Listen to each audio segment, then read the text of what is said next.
going for my other guys. All right, so chapter 4, this is not what I wanted to pull up first, but that's our activity that we're going to be going back to. So now let's go to the PowerPoint. That's what I wanted to hit for chapter 4. And let me get it to a size that you guys can actually see. So this is already posted for you guys. It's there in your module. But we're going to start with talking about the actual exploring the communication process. So you guys heard me talk about this a little while ago, but it's nice to see it in an infographic here. And so basically what's going on is a sender, person that comes up with the idea, gets this idea and they encode that idea, right? Then they send that message over a channel, and we talked a couple weeks ago about what all channels there are available. So give me a couple examples of channels that you could use to send a message. Telephone, face-to-face, email, you guys got it. So that's a channel. And so we pick a channel. We have to be careful because there is what we call noise, and we're going to talk about that in just a little bit, what is considered noise when we're trying to pick that channel and transmit over that channel. And then the receiver, they receive it, but then they need to decode it. Communication really hasn't happened if the person you're sending it to doesn't really, good morning, understand exactly what it was that you intended to say. If there's a breakdown because of barriers, because of noise, then we're in trouble. So the sender then hopefully sends back feedback. When they send that feedback, I'm going to know as the sender, either I did a good job, I communicated because they understood according to the feedback exactly what I was trying to say to them, or I'm going to be able to say they totally missed that. Somehow something happened. There was a barrier to communication. I didn't encode it correctly. I picked the wrong channel, whatever the case may be. And then it comes back to the receiver to decode that feedback to know if we need to do that process all over again. So that's the communication process. That's it in a nutshell. So now let's talk about each of those things and start breaking those down. So sender has an idea. We encode that idea. I think I did that. We pick a channel. Noise, like I told you, when we have noise, anything that can interrupt that transmission. So that can be a weak internet signal, right? So something doesn't get through, or the full message doesn't go through if we're texting, or it's delayed and people are like, what's happening? The other day I had someone that thought I was angry at them because I didn't return their text. Well, I never got a text. And so you know how that happens when you type to someone but you never hit send? So they're thinking the whole time they sent this, they're waiting for this meaningful communication back, but they don't get it. So they take that silence as, oh, there's something wrong. But really, they never hit send. So there can be those types of things that become noise, or that can become a barrier. Sloppy formatting and typos, right? Just the way you actually put the message together can be a type of noise. The annoyance a receiver feels when dealing with too many messages. And we'll get to that over the next couple of chapters and what a problem that is. When we get to the chapter where we specifically talk about email and we start learning about how many people have so many emails in their inbox and how we manage that and we deal with that. So we'll get to that. It's sad. I mean, it's causing depression. It's insane how many emails people have today. And so we'll talk about that and how that can be a hindrance.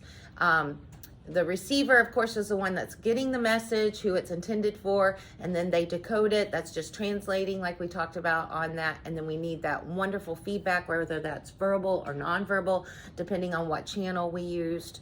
And then we have what we call some barriers that can actually break down that whole process that we looked at a while ago. So what are some barriers? So one of them is what we call bypassing.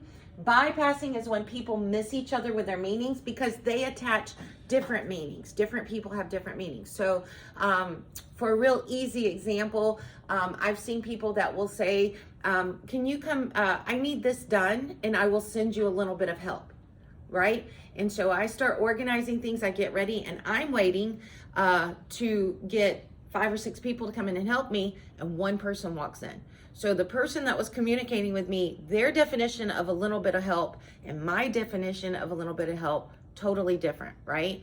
Or a lot of times it'll be like, I need this done soon. What's soon? My soon could be today, their soon could be the end of the week. So sometimes we bypass in our meanings because we attach different meanings to different phrases. Differing frames of reference. This is a big one. So everybody in the world kind of looks through their own individual lens. And the way you see things is all dependent upon your background, your culture, your education, your experiences, your personality, expectations that you have in life. And no two people have those identical, right?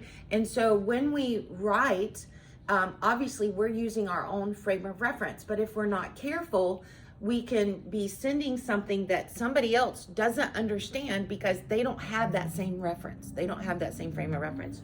So that can be another huge barrier to communication. So bypassing frame of reference is a big deal. Weak language skills are a big one. So when we use unfamiliar words that people don't understand. We'll talk about that in a little bit, and how, some people write and you got to take out the thesaurus. So you already got all of these emails that you're trying to go through, and now you pull up an email that you don't even understand. Like, you're like, okay, I thought I was pretty smart until I got this person's email, and I don't understand at least 6 of the words that are in here. So let's pull out the old thesaurus, or let's Google some of these words, and it's just slowing them down. So unfamiliar words, jargon, we kind of saw that last week in that 3.10, which we'll get to a little bit later, but those of you that kind of jumped in, these words and idioms and phrases that we use that somebody in another country is not going to understand. Well, sometimes we do that same thing because we understand tech, so to speak. And so we write in those types of words or phrasing thinking everybody understands technology the way I do, but everybody doesn't maybe understand technology the way that you do. So you have to be very careful about your word choice, the jargon that you use, abbreviations. I can't even remember what it was, but I was actually very embarrassed. But you know how people like, okay, obviously I know LOL, laugh out loud, those types of things. But there was one, and I don't even remember what it was now, but there was one abbreviation that everybody used when they were texting, and I did not know it, but I didn't want to seem like an idiot or ask my kids, because I wasn't gonna let them hold that over me. And so I'm not gonna ask them what is this? And it wasn't till like months later that, because of the context it was in, and then I heard something else, that it like clicked with me all of a sudden. I can't even remember what it was now. And I was like, yes, I know what that means now, right? And so we got to be very careful about abbreviations and things that we would choose to use, because they can be a barrier. Distractions, right? There are so many distractions in the process of communication. It's not even funny. It's a miracle that we communicate at all sometimes with people, because of all of these possibilities of barriers. But distractions, emotional interference, right? When somebody's real excited, sometimes they're not listening because they're just, they're so excited about something else. But also if someone's mad or someone's sad, those emotions can affect how well you're communicating. If you're not sure about that, or you don't believe that, ask your significant other, ask a spouse, right? Say, when my husband calls me and says, hey babe, do you mind taking care of this? I never got time to do it, right? Even though I asked him to do it. If I'm in a good mood, most times, what am I going to say? Sure, babe. Yeah, whatever. But if I've just had one of those days and I feel like I'm behind the 8 ball all day, and I've been taking care of all kinds of stuff, and then this one thing that I wanted him to do, right? So that resentment, that hostility, those types of things, are being upset. Like if someone tells you, and we'll learn later when you're delivering negative news, so we don't have this distraction. If you walk in and you lead with, thank you for coming, I hate to tell you this, but we have to let you go. That's the last thing they hear. They're not listening to the reasons why you have to let them go. That's gone. Because why? They're sad, they're upset, there's resentment. You're not going to get through that emotional distraction. So we'll learn how we don't lead with that negative news. We start with the reasons before we actually deliver the negative news, so they have time to digest those. Physical distractions, bad acoustics, noisy surroundings. We got a good example of this last week when we showed the video with Celeste Headley. The bracelets were driving you guys nuts, right? So noise can be a distraction, or the way her mic was turned up so we could actually hear her smacking. I showed the other version in class on Wednesday. They all loved her. And I was like, okay, right? And so my Monday group, so then I went back and I pulled the one you guys had listened to on Monday, let them hear the first couple minutes of it, and they were like, it's like, oh my word, a world of difference. I can't stand the bracelets. So it's amazing just that one distraction and how it made them feel about the speaker and about the content, which was kind of crazy. Digital interruptions, poor mobile connections, the sloppy appearance of something that's printed out or document, all of those things can be a distraction. So someone is not really receiving the communication that you're trying to give them in a proper way. So all of those work as barriers.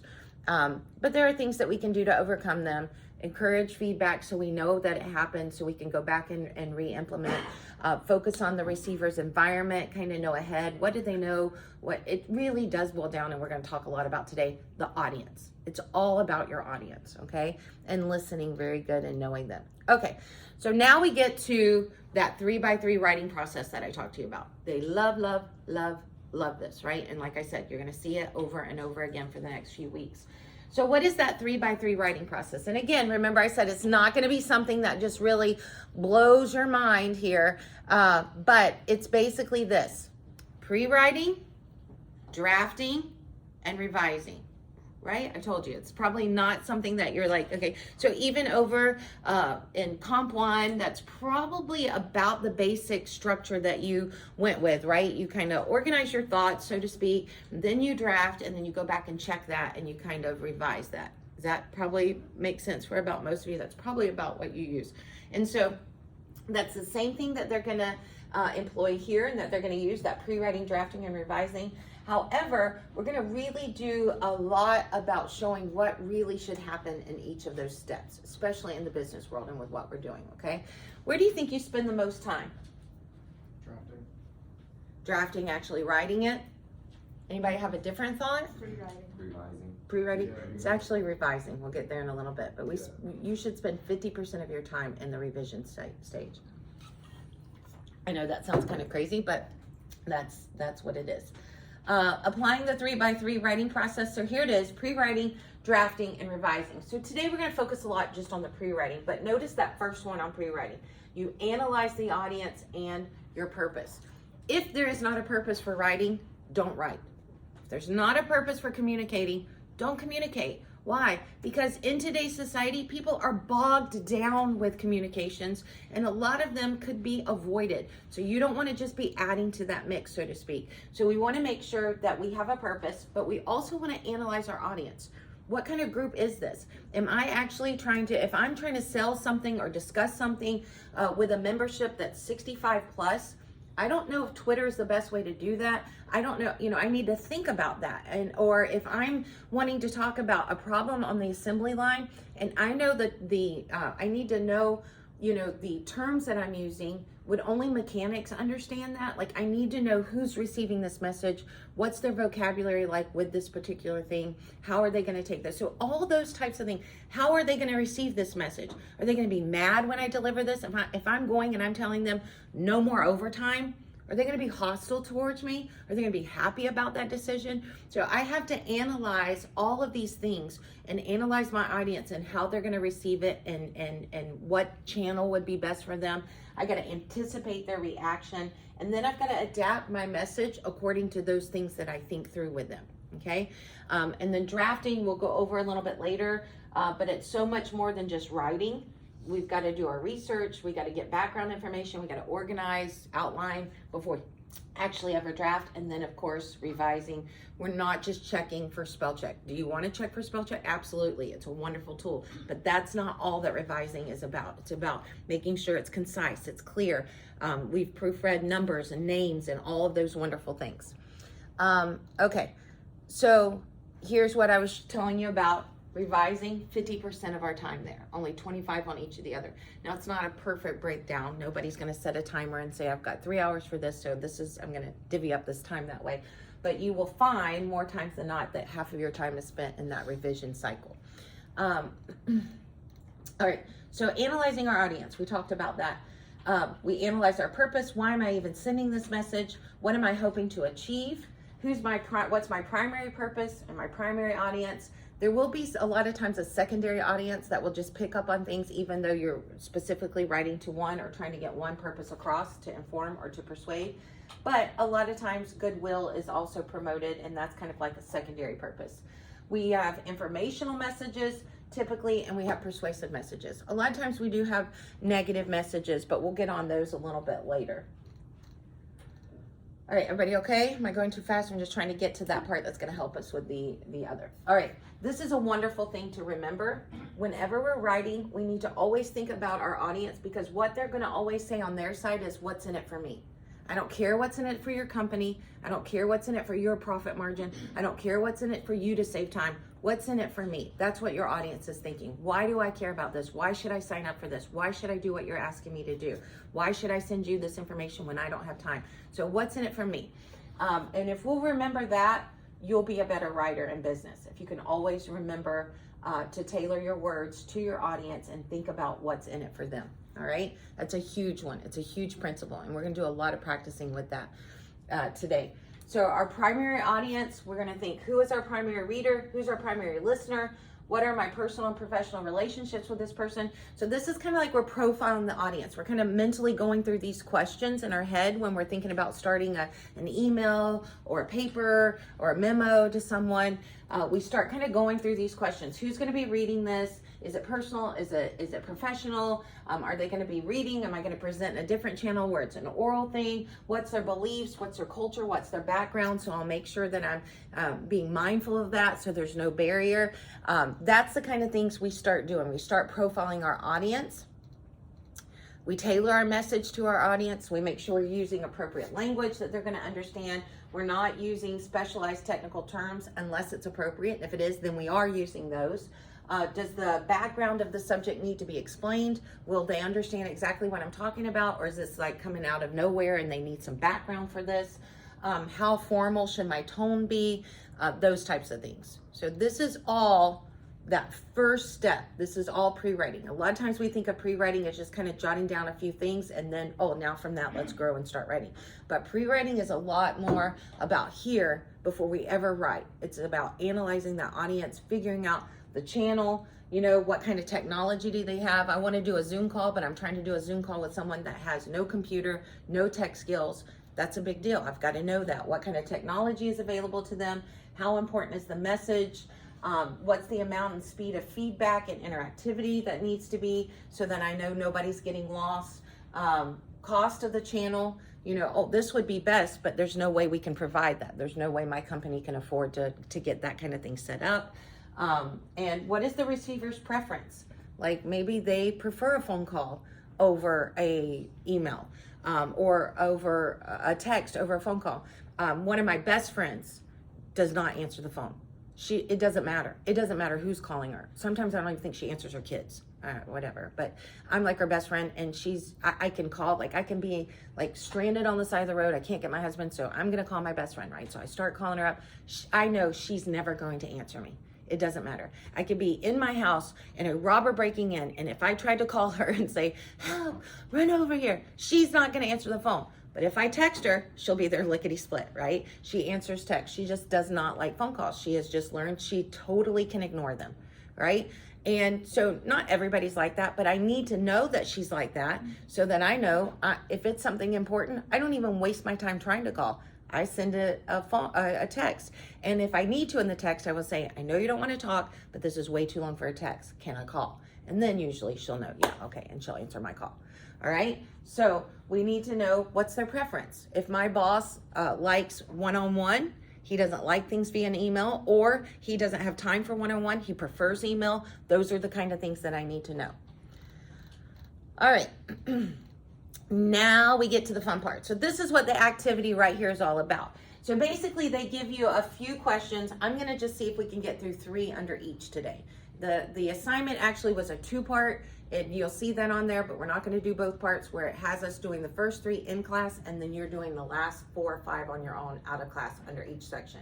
I feel like that's way too much with you also doing your other stuff. So we're just going to do 3 for each, and so we're just going to do that first one. So focusing on you view and what's in it for my audience, conversational, these are the things we're going to hit today. So what are they? So the first one, and the one that I feel like is the hardest one to understand, is you view. I feel like my students always have a hard time with this, but basically if you'll think about what we just said, okay, I need to make sure what's in it for my audience. They're always thinking what's in it for me. So if you will write that way and understand that once you start saying we need, I want, they tune you out. So you've got to lead with what's in it for them. So they kind of give you a couple of examples that I think help tremendously. So if we're sender focused, it's about us. Our 1-year warranty becomes effective only when we receive the owner's registration, which must be returned.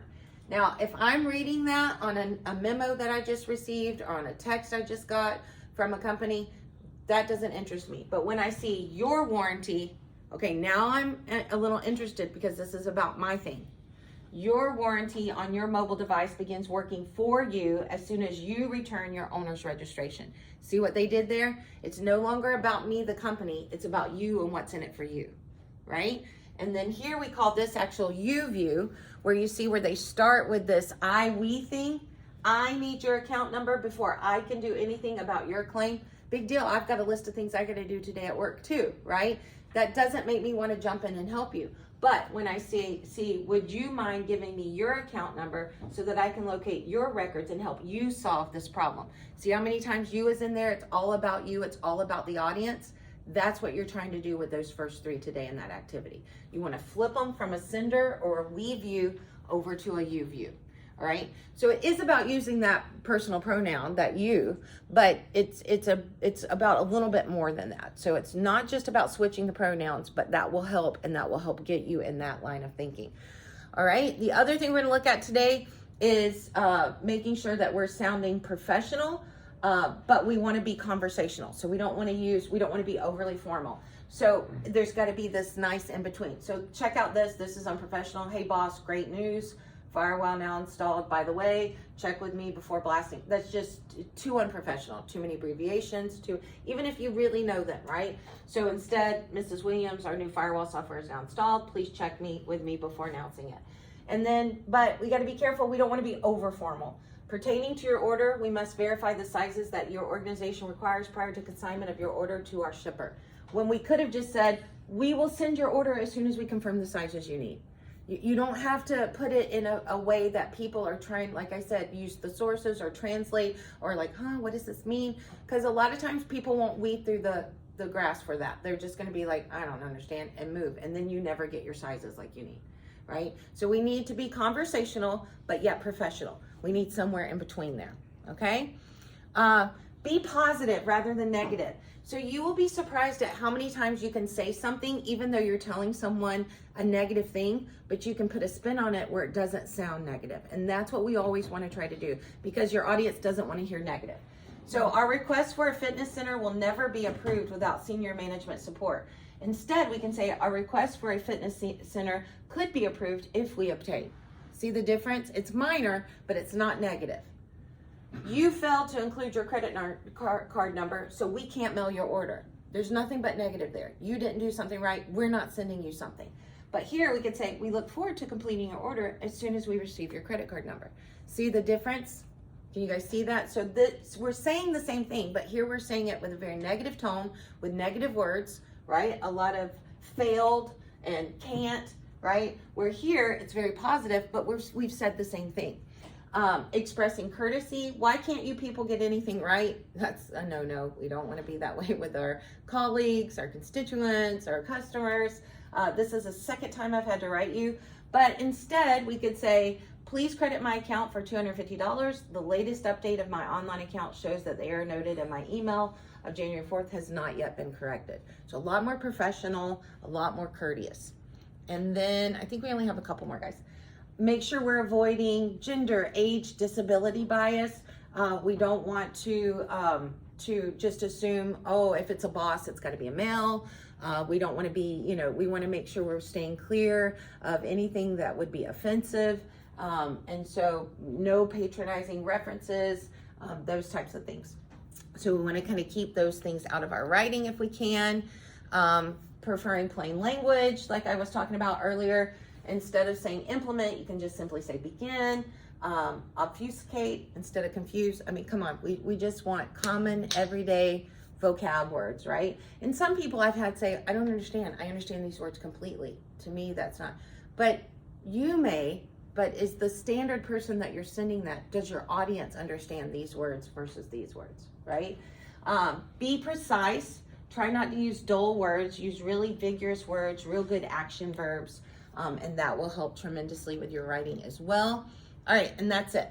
So there is more on collaborating in teams, but I feel like our time will be better suited if we go ahead and hit that activity. Does that sound cool? Mm-hmm. All right.